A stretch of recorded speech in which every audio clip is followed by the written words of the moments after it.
Drishyam film की बात कर दी। अभी फिल्में नायक नायिकाओं ये गलत सिखा रहे हैं। हमारे फिल्में बदलनी चाहिए, फिल्मों पर सेंसर होना चाहिए। नशेड़ी है साहब, इनके ऊपर एनडीपीएस के तो केस रहते हैं। ये अपने इनके कहानी कैसी चुनते हैं लोग, इनके रेप के केस रहते हैं। ये किसी को छोड़ते ही नहीं साहब, किसी महिला को शरीर से आत्मा से और टूटो भी। धर्म की भावना थी उसके अंदर, निश्चित तौर पर ये धर्म की भावना थी। उसका तो विदेशों से भी संबंध हो सकता है, इसमें कोई बड़ी बात नहीं है। लव जिहाद का मामला लगता है। लव जिहाद तो है, लव जिहाद तो था, ऐसे से शुरू हुआ, लिविन से शुरू हुआ, 36 टुकड़ों पे पहुंचा। अगर लिविन का अधिकार आफ्ताब को ना होता, रखने का, नहीं होती हत्या। लेकिन सा प्यार हो गया साहब, लव येलो वी तो होता है, प्यार तो 2.5 अक्षर का प्रेम होता है। उस प्यार में, लब में कहाँ लिखा है कि सारे रिश्ते खत्म हो जाएंगे। माँ बाप का डीएनए, उनका खून, उनका पाला पोषा बड़ा किया, अपने सीने पे लैट्रिन बाथरूम करा के धीरे धीरे बड़ा करा खिलाया। चर्चित केसों में वकील रहा हूँ। अपराधी कितना भी शातिर हो, लेकिन कहीं ना कहीं वो ऐसा सुराग छोड़ जाता है जो उसके लिए घातक होता है। आफ्ताब अमीन पुणे वाले से 3 दिन के पॉलीग्राफ टेस्ट के बाद अब नार्को की तैयारी है। हालांकि इसकी रिमांड अवधि कंप्लीट हो गई है। अब ये जुडिशरी कस्टडी में जाएगा, यानी जेल जाएगा, वहां से लाकर इसका नार्को टेस्ट होगा। लेकिन लगातार ये पुलिस को बरगलाता रहा, बहकाता रहा। पुलिस अब ये लगभग कन्फर्म रूप से मान के चल रही है कि ये जो कत्ल किया बहुत सोची समझी रणनीति के तहत किया। ये हीट ऑफ द मोमेंट नहीं था, बल्कि इसके पीछे पूरी प्रायोजित एक कॉन्स्पिरेसी थी। महाराष्ट्र से यहाँ आना, उसके परिवार से अलग रखना, ये तमाम चीज़ें वो पूरी प्लान किया था। सबूत जिस तरह से छुपाए, वसाई में जाकर उधर सेलफोन फेंकना, हथियार फेंकना, टुकड़े कर करके अलग जगह फेंकना, यानी वो पूरी तरह से प्लान्ड मामला था। लेकिन ये जवाब नहीं दे रहा। पुलिस ने जब पूछा कि क्या फिल्में देखकर तुम समझते हो कि सबको मूर्ख बना दोगे, इससे पूछा कि क्या दृश्यम 2 देखी। दृश्यम एक अजय देवगन की फिल्म है जिसका सेकंड पार्ट अभी आया है 18 नवंबर को। तो इसने कहा कि मैंने दृश्यम 1 भी देखी है और अब तो सर दृश्यम 2 भी आ गई है। यानी फिल्मों का बहुत ज़्यादा असर था, अपने आप को हीरो समझता था और ये मानता था कि ये कत्ल करने के बाद भी बच जाएगा और पुलिस की आंखों में धूल झोंक देगा। अब क्या होगा इस पूरे मामले पर, ये मामला कैसे चल रहा है, मेरे साथ बात करने के लिए हैं सुप्रीम कोर्ट के सीनियर लॉयर और क्रिमिनल मामलों के जानकार AP सिंह जी। AP सिंह जी, ये जो पूरा मामला था 14 दिन लगातार पुलिस के पास रहा, अब ये जुडिशरी कस्टडी में जा रहा, ये पूरा जो मामला आप देख रहे हैं कि लड़का लगातार पुलिस को बरगला रहा। सबूतों के नाम पर पुलिस के हाथ में फिलहाल कुछ खास है नहीं। सबूत देखिए, अब आपराधिक प्रवृत्ति बहुत बदल गई है। अब पुरानी, अब जैसे समय समय बदला है, जैसे नेट आया, इंटरनेट आई, चीज़ें आई, जब से समय में अपराधी प्रवृत्ति बदली। अब लोग इंटरनेट पे ढूंढते हैं डेड बॉडी को छुपाने के तरीके, अब लोग नेट पे ढूंढते हैं बम बनाने के तरीके, अब लोग नेट पे ढूंढते हैं जहर देने, मारने, काटने, कैसे मरेगा, ये चीज़ें नेट पे ढूंढी जा रही। पहले ऐसा कुछ नहीं था। मिसयूज शुरू हुआ है, मिसयूज शुरू हुआ है। नेट जो यूज है तो मिसयूज भी है। हाँ, यूज है तो मिसयूज है, लेकिन हमें तो यूज करने के लिए चीज़ें बनी हैं। मिसयूज करेंगे तो मिसयूज करने वाले इस तरह के लोग सामने आएंगे। इसने web series, American web series देखिए। अब दृश्यम यानी जो फिल्मों का प्रभाव था, ये अपने आप को अब एक इस तरह से हीरो के रूप में अपने आप को समझ रहा था। जिस तरह से दृश्यम मूवी देखी आपने? दृश्यम मूवी देखी है मैंने, लेकिन ये हीरो शब्द जो है ना, बहुत आदर्शवादी था। हीरो का मतलब नायक होता था। हीरो का मतलब महाप्रताप, पृथ्वीराज चौहान, छत्रपति शिवाजी, चंद्रशेखर आजाद, राम प्रसाद बिस्मिल, रोशन सिंह, अशफाक उल्लाह खां हीरो होते। ये जो हीरो जो अच्छे काम आप लोगों ने इस देश के कुछ कुत्सित पाश्चात्य सभ्यता के लोगों ने हीरो शब्द को बदनाम कर रखा है। ये हीरो मुंबई के हीरो हो सकते हैं? ये जो ऐसी हत्या दिखाते हैं, बलात्कार दिखाते हैं, लूटपाट दिखाते हैं, चीटिंग दिखाते हैं, ये तो अपराध सिखाते हैं। ये तो अपराध के ट्रेनिंग इंस्टीट्यूट हैं। ये सेंटर है फिल्मों के माध्यम से हमारे बच्चों को, हमारे नैनोहालों को, हमारे छोटे छोटे बच्चों को, जो बच्चे हैं घरों में, महिलाओं को अपराधी बना रहे हैं। मैं बता रहा हूं, बहुओं को अपराधी बना रहे हैं, घर बर्बाद कर रहे हैं। ये हीरो नहीं हो सकते, खलनायक हैं। पहले फिल्मों में विलेन होता था, विलेन का रोल गलत दिखाया जाता था। आज ये हीरो बन के भी विलेन है। मैंने कभी हीरो नहीं मानता हूं। आपने देखा जया बच्चन जी, देश की बड़ी राज्यसभा सांसद, उन्होंने क्या कहा? उन्होंने क्या कहा, अगर मेरी नातन नाम्या अगर शादी से पहले गर्भवती हो जाती तो मुझे कोई आपत्ति नहीं। ये एक महिला कह सकती है, ये देश की महिला कह सकती है, नारी कह सकती है। सीता, सावित्री, गार्गी, अपाला, अनुसुईया के देश की एक महिला कह सकती है ऐसा।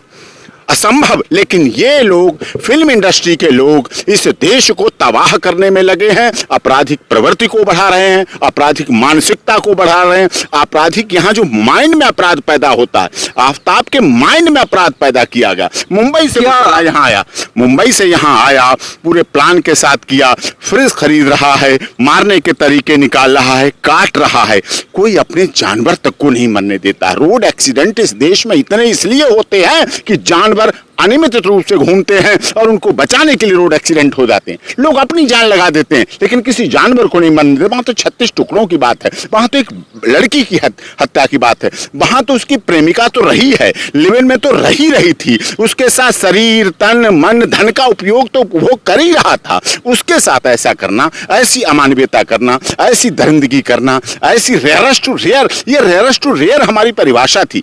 आज यहाँ माननीय सर्वोच्च न्यायालय में देश के माननीय प्रधानमंत्री जी का आगमन हुआ, नई बिल्डिंग में हाल में उन्होंने संबोधित किया, आगमन हुआ सुबह। अभी सेकंड फेज में यही आज संविधान दिवस के अवसर पर देश की महामहिम राष्ट्रपति जी का आगमन होगा। वो महिला हैं, वो हमारी नारी हैं, नारी शक्ति हैं, उनका भी यहाँ देश की राष्ट्रपति सर्वोच्च पद पर आसीन है नारी, और इसी देश में नारियों के साथ लड़की की यह हालत हो रही है। नारी तेरी अबला यही कहानी, अबला तेरी नारी यही कहानी, आंचल में है दूध और आंखों में पानी। आज भी ये सत्य है। आजादी के 75 वर्ष हम मना चुके हैं, स्वर्ण जयंती मना चुके हैं हम आजादी के। देश के माननीय प्रधानमंत्री जी का उद्बोधन होता है महिलाओं के प्रति, उन्हें रोना पड़ता है। 75 साल आजादी के बाद देश के प्रधानमंत्री की आंखों में आंसू आ जाते हैं महिलाओं को लेके। कितनी दुखद बात है। अब law and order making agency, police, investigation agency, court, advocate, सबका नजरिया बदलेगा। अब ट्रायल में नजरिया बदलेगा। अब चीजों को उस बारीकी से देखा जाएगा कि अब इसको नए तरीके से अपराध शुरू हुए तो आप विश्वास कीजिए नए तरीके से ट्रायल भी शुरू होगा, नए तरीके से डिफेंस और पब्लिक प्रोसिक्यूटर भी पेश आएंगे और नए तरीके से मीडिया को भी आना पड़ेगा। वो सब ठीक है, आपकी चिंता जाहिर है, आप बहुत सटीक कह रहे हैं कि चीज़ें नए तरीके से, नए नज़रिए से देखना होगा। लेकिन अगर इस केस की बात करें, सबूतों के नाम पर बहुत कम सबूत हैं, उनके आधार पर ये क्या लड़का अपने आप को बचा ले जाने के लिए पूरी तरह से तैयार था लगातार, और उसी तरह से सिर्फ इकबालिया जो है बयान इसका है जो पुलिस की कस्टडी में, जिसका कुछ वैल्यू नहीं। अब कैसे इसको लगेगा कि इसको इसके किए की सज़ा मिले? देखिए, मेरा मानना है 26 वर्ष मुझे माननीय सर्वोच्च न्यायालय में वकालत करते हो गए। आपने देखा कई चर्चित केसों में वकील रहा हूँ। अपराधी कितना भी शातिर हो, लेकिन कहीं ना कहीं वो ऐसा सुराग छोड़ जाता है जो उसके लिए घातक होता है। ये प्रकृति प्रदत्त होता है। मौत की मगरी, एक देसी कहावत है, मौत की मगरी घर पे पेड़ पे बैठ के नाचती है, उसको बताती है, इशारा करती है, उसको प्रेरित करती है। और यही पुलिस कर रही है कि उनको चीजों को ढूंढ रही। उसने प्रयास, हर अपराधी यही प्रयास करता है, हर अपराधी हर सूरत में बचने का प्रयास करता है, लेकिन अपराध खुलता है, अपराध सामने आता है, अपराधी चीजें सामने आई हैं। उसको तो बिल्कुल उसने समझ लिया था कि मुंबई से ले चलो, लिव इन में रखे रहो, मारो भी, पीटो भी, कूटो भी। धर्म की भावना थी उसके अंदर, निश्चित तौर पर ये धर्म की भावना थी। उसका तो विदेशों से भी संबंध हो सकता है, इसमें कोई बड़ी बात नहीं है। लव जिहाद का मामला लगता है। लव जिहाद तो है, लव जिहाद तो था, ऐसा तो था, टारगेट तो किया गया। ऐसा करना नहीं चाहिए। एक इंसान पहले है, लव अगर कर रहा है तो पहला प्यार नहीं, लव कीजिए, कानून के हिसाब से तो आप दोनों अलग अलग धर्मों का पालन कर सकते हैं और दोनों प्यार कर सकते, शादी कर सकते हैं। आप हिंदू रहिए, ये मुसलमान रहे, वो ईसाई रहे, शादी कीजिए, कोई दिक्कत थोड़ी है। लेकिन जहाँ सिर्फ ये कि मैं सुपर की है, पहली बात तो जीवन बचाने की, पहली बात तो जिंदा रहिए। शादी तो तब कीजिए, प्यार तो तब कीजिए, बच्चे तो तब पैदा कीजिए, लिव इन में तो तब रहिए, पर जिंदा रहिए। अब जिंदा ही रहने की स्थिति में नहीं है। कितने बड़े, जयपुर में मामला भी हो गया और मामले हो रहे हैं, लगातार संख्याएं बढ़ रही हैं, लगातार लोगों में सोचने की क्षमता खत्म हो रही है। किस तरह की मानसिक प्रवृत्ति हो रही है, लड़कों में कैसी मानसिक प्रवृत्ति हो रही है, लड़कियों में भी कैसी मानसिक प्रवृत्ति हो रही है। माँ बाप को छोड़ देना, तोड़ देना, सारे संबंध खत्म, रिश्ते नाते, साजिश जो ताऊ मौसा, दादी, नानी, चाची, काकी, सबके रिश्ते खत्म, एक मिनट में रिश्ते खत्म। ऐसा कौन सा प्यार हो गया साहब? लव येलो वी तो होता है, प्यार तो 2.5 अक्षर का प्रेम होता है। उस प्यार में, लब में कहाँ लिखा है कि सारे रिश्ते खत्म हो जाएंगे? माँ बाप का डीएनए, उनका खून, उनका पाला पोषा, बड़ा किया, अपने सीने पे लैट्रिन बाथरूम करा के धीरे धीरे बड़ा करा, खिलाया, अपना फटे कपड़े पहने, बच्चों को अच्छे कपड़े पहनाए, अपना भूखे रहे, बच्चे को पूरा भरपेट भोजन दिया, दूध दिया, अपना एक्स्ट्रा मेहनत की, लेकिन बच्चों के लिए की। और वो बच्चा बाद में, वो लड़की, वो बेटी ऐसा कर जाए, इस तरह से कर जाए, ये भी एक समाज में हम कैसी धारणा में चल पड़े हैं। बेटी को ब्याहा जाता है, बेटी के हाथ पीले करने में माँ बाप के हाथों में छाले आ जाते हैं। बेटी के हाथ पीले करने के लिए माँ बाप, बेटी के बारात में, शादी में भोजन कराने के लिए माँ बाप कितने महीनों, कितने दिन जीवन में, कितने अवसर पे भूखे रहते हैं, प्यासे रहते हैं कि हमारी बेटी का विवाह अच्छा हो जाए, हमारी बेटी के लिए करें। ये कैसी भावनाएं पैदा हो गई हैं। बेटियों को लिविन यहीं से आया साहब, यही माननीय सर्वोच्च न्यायालय से लिविन आया। हमें दुख होता है ऐसा कहते हुए संविधान दिवस पर, ठीक है, भीमराव अम्बेडकर संविधान निर्मात्री सभा के अध्यक्ष थे, आज रो रहे होंगे देख के। लिविन बना दिया। लिविन एक दूसरा एस्पेक्ट है जीवन का, दूसरा नहीं है। लिविन से शुरू हुआ, लिविन से शुरू हुआ, 36 टुकड़ों पे पहुंचा। अगर लिविन का अधिकार आफ्ताब को ना होता रखने का, नहीं होती हत्या, लेकिन एक अधिकार दिया गया है, कानूनी अधिकार दिया गया, उनको सहयोग दिया गया कानूनी रूप से। कानूनी रूप से आप सुप्रीम कोर्ट पर सवाल उठा रहे हैं। सवाल नहीं आप उठा सिस्टम पर सवाल, आप सिस्टम पे सवाल नहीं उठा रहे। हम देश के लोगों के सवालों का जवाब दे रहे हैं। जवाब आपसे भी पूछते हैं। आपके चैनल पे तो करोड़ों लोग देखते हैं, लाखों लोग देखते हैं। आप बहुत बौद्धिक पत्रकार हैं, देश के बहुत बड़े विषयों पर बात करते हैं, बौद्धिक चर्चा करते हैं। आपसे लोग सवाल पूछते होंगे, 100% पूछते हैं, वो ठीक है। लिविन आपसे पूछते होंगे क्यों ऐसा हो रहा है, आपसे सवाल पूछते हैं। विषय लिविन नहीं है, विषय है क्रूरता, विषय है यूज एंड थ्रो लड़कियों का। लिविन हो ना हो, लिविन के रास्ते से यूज एंड थ्रू गया। देखना पड़ता है रास्ता कौन सा जा रहा है, गलत रास्ता जा रहा है। ये लड़का अगर इसे शादी कर लेता और फिर मार देता, तब क्या होता तब भी है, शादी के बाद भी मारी जाती है। विषय ये नहीं है। लिविन कई चीजों को हो सकता है गलत हो और कई चीजों में हो सकता है अच्छा हो। विषय ये है। अच्छा, लिविन की अच्छाइयाँ बताइए। लिविन की अच्छाइयाँ आजकल के जो अर्बन लाइफ है, उस अर्बन लाइफ, पाश्चात्य में क्या कमी थी? आपके दादा दादी, नाना नानी, मौसा मौसी, काका चाची चाची, उनकी रिश्तों में क्या कमी थी? कोई कमी नहीं थी, लेकिन उस समय आपने क्या, पुरुषवादी समाज था। औरत एक दासी के रूम में रहती है। औरत दासी पैर की जूती कहा, सुनिए आप, छोड़िए इन बातों को, पैर की जूती समझा जाता औरतों को। क्या करो, सीता दासी थी, सावित्री दासी। सीता की बात, मैं मिडिल एज की बात कर रहा हूँ। यमराज से बता लिया अपने पति को, सावित्री में दम थी जो यमराज के मुंह से अपने पति को निकाल लिया। मैं स्वर्ण काल की बात नहीं कर रहा, मैं मध्यकालीन युग की बात, पिछले 1000 साल का इतिहास बताइए मुझे आप।